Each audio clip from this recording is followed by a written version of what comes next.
Hello everyone, my name is Ammar Mohammed from 11B4, and today's project is between me and my classmate Ahmad. We did it together, and it's a project of talking about algebra and different aspects of life. So now we're gonna talk about starting off with what's algebra. So algebra is basically, as you can see on the right, the picture. We study algebra. There are two types of there are two algebras, algebra 1 and 2, which I'll explain briefly later on in the next slide.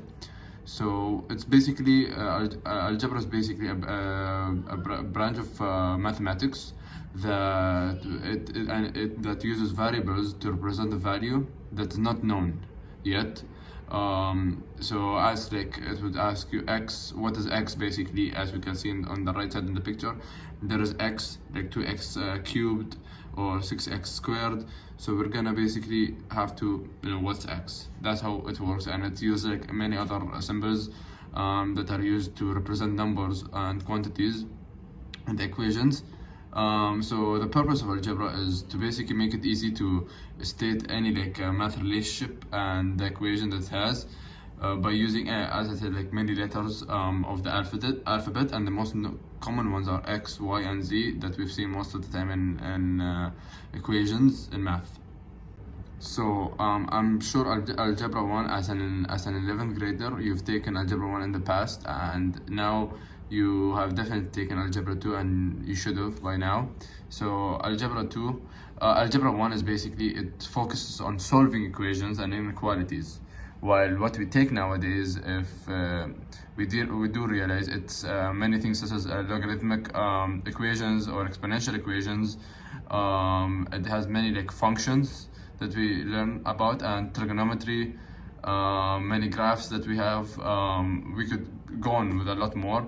It's more complex basically, algebra 2, while algebra 1 is just a simple way, and many people think would basically be like algebra 1 or algebra 2, one of them could be easier depending on how you see both. Well, algebra 1 should be a little easier due to it being just it's introduction to algebra, but while algebra 2 goes into way deeper into it and has way more, and it should be harder, but some people could think algebra 1 is harder because it was so new to them.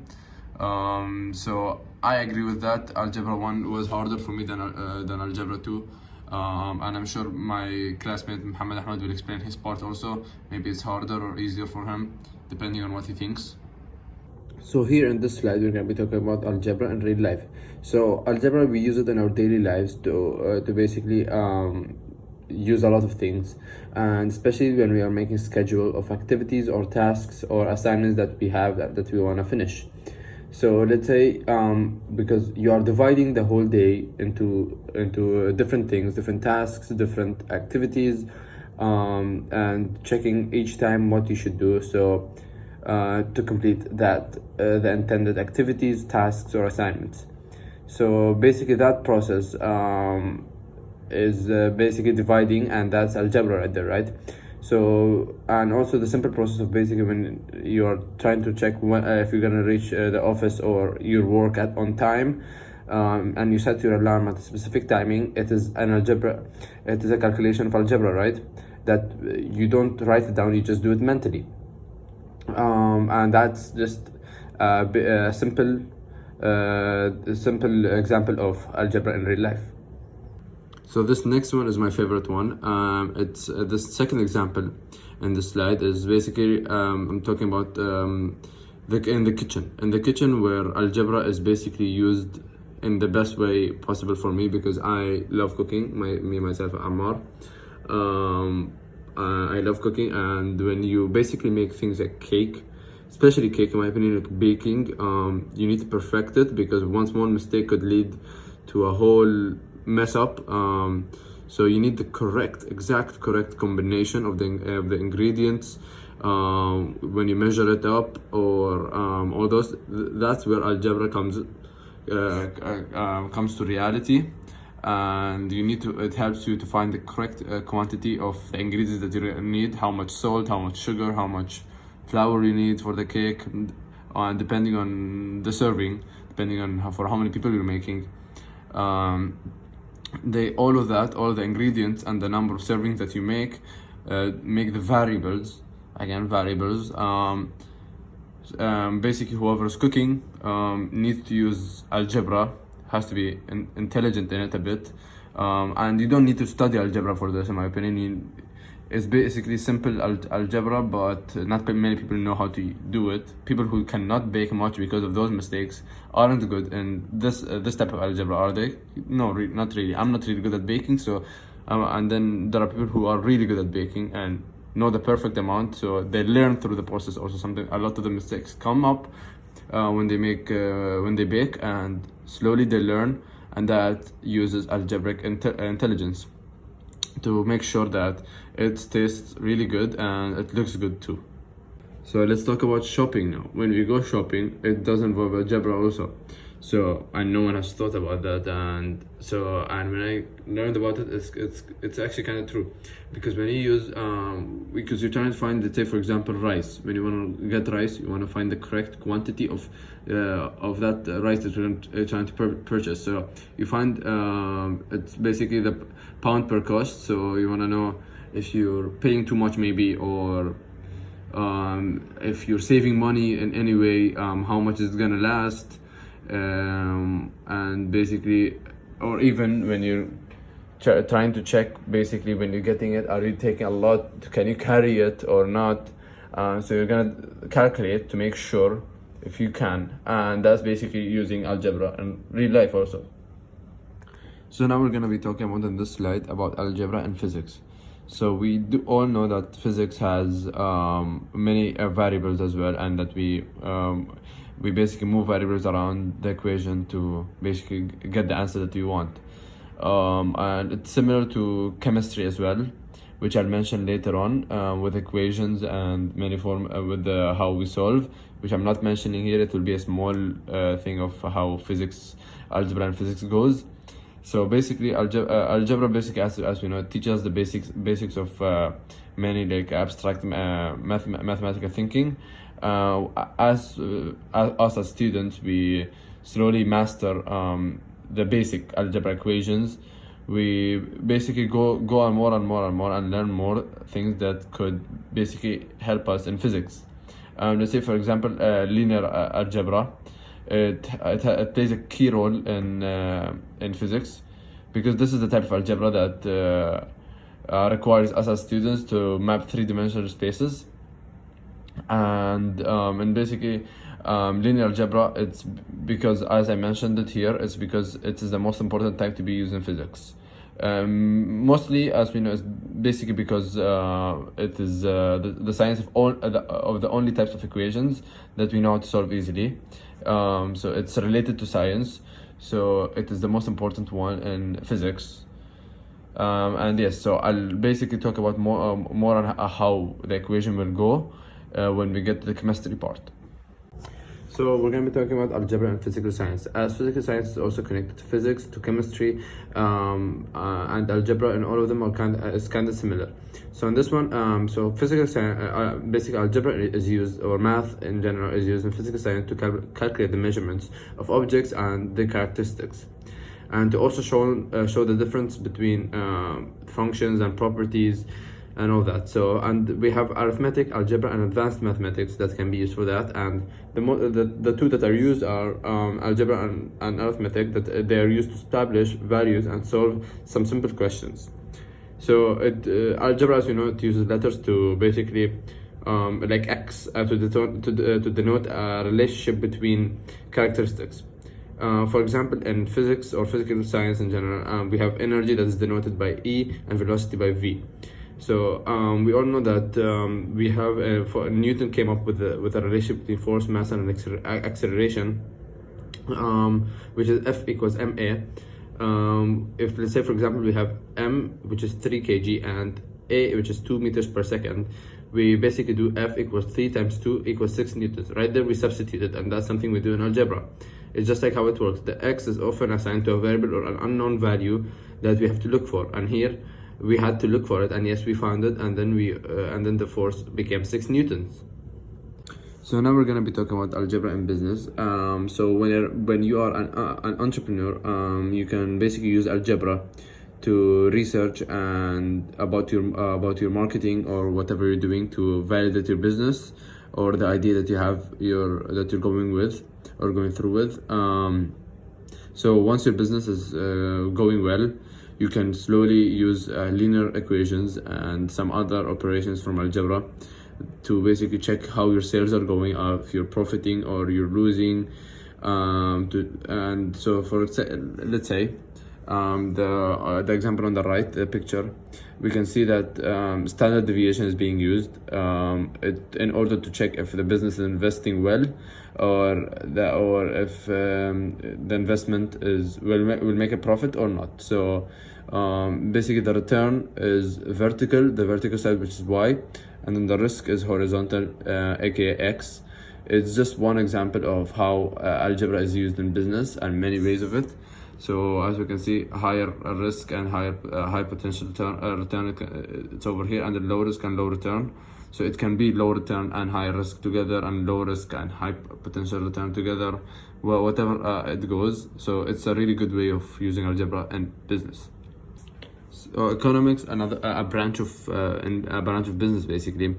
It's of course, if business needs algebra, this will need also. It's basically algebra. Many people go for economics in terms of a field to go for, and once they finish with the high school, it's basically, it determines how resources are allocated, and that requires a mathematical understanding of how to calculate those resources that you have and the cost of the distribution, and measuring and making sure if the rate is high or low to not lose out on money after when you're on a job.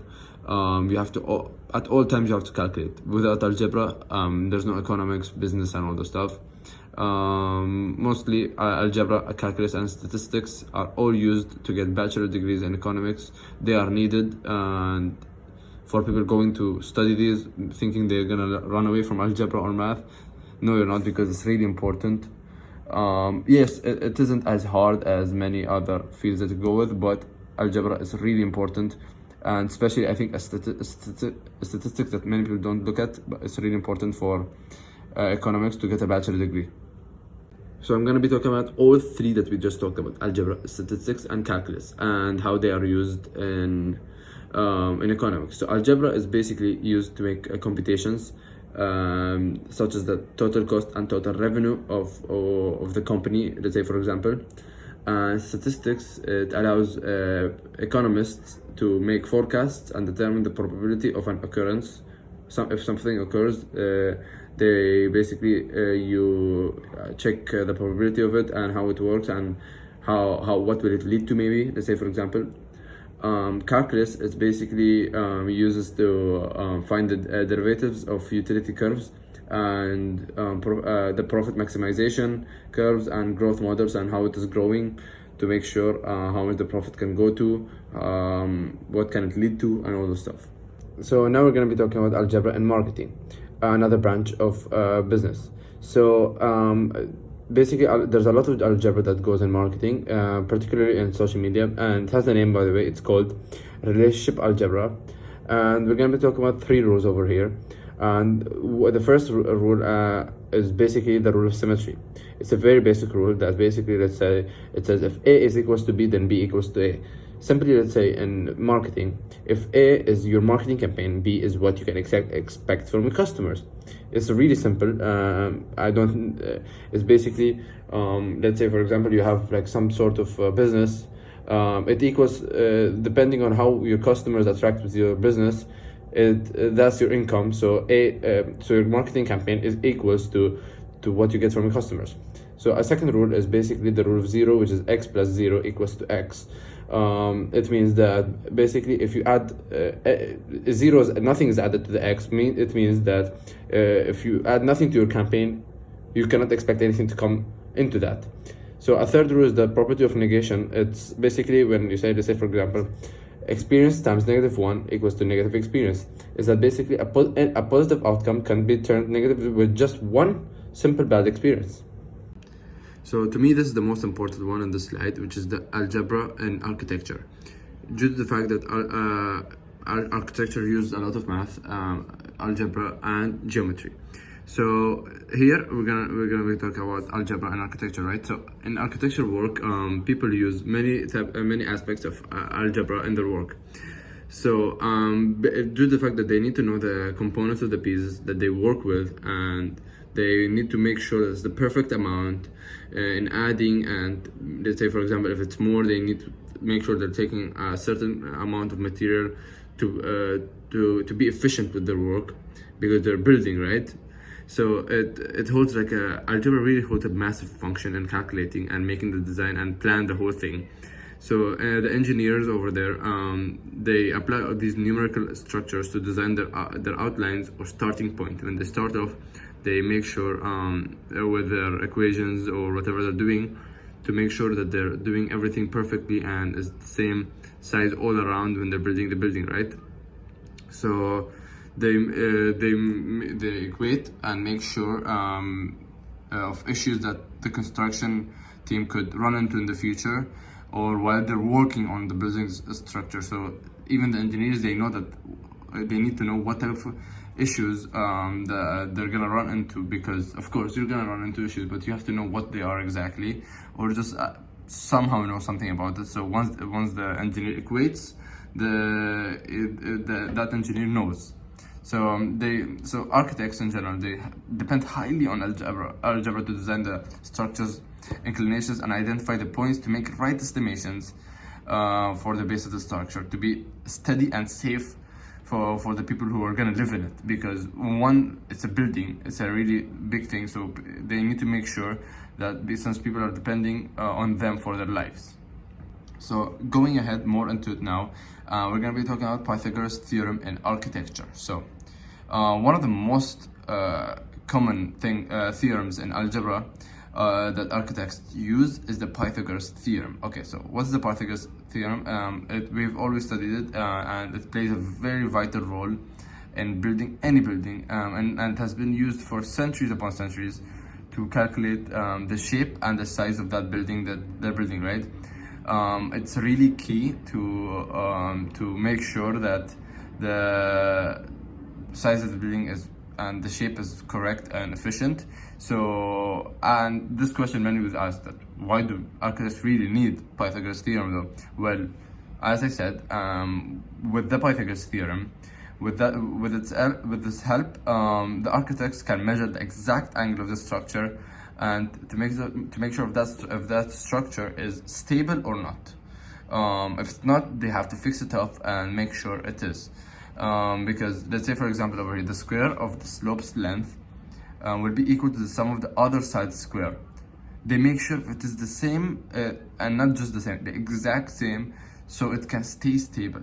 Because if it's not exact same, they have to make sure it is, so it can stay stable and nothing goes wrong. So now we're going to be talking about algebra and chemistry. So as we talked about, it goes with the algebra and physics, and it's kind of similar. So as I mentioned in physics, that it has different variables that you're going to work with, and here you should also notice that these equations will often require you to use measurements with their units. And that point, algebra will be really important, and mathematical equations are really used in different in a number of different applications here. So here now we're going to be talking about slowly of the equations and how things are solved, and that's how it is in physics as well. So this right here is for physics and chemistry. So sometimes you will have to rearrange an equation to get it in the form that you need, right? So let's look at the equation d equals m divided by v.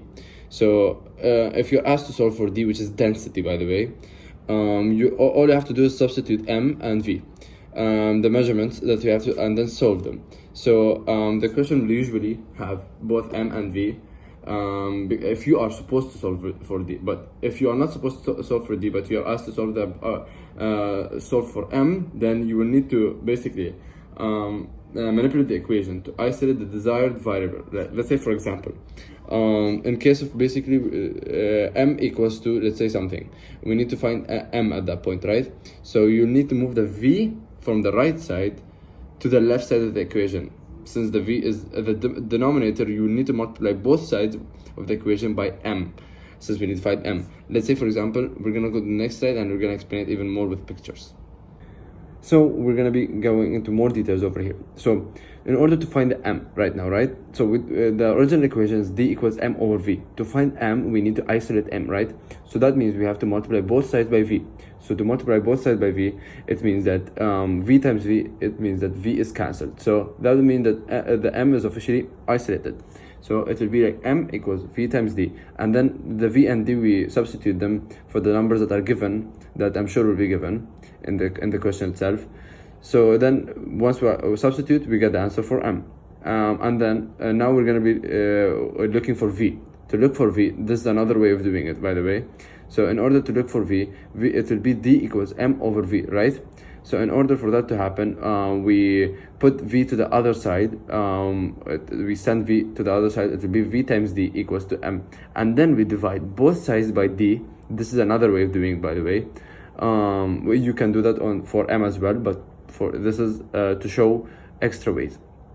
So we divide both sides then by d, which means the d will get cancelled on the left side.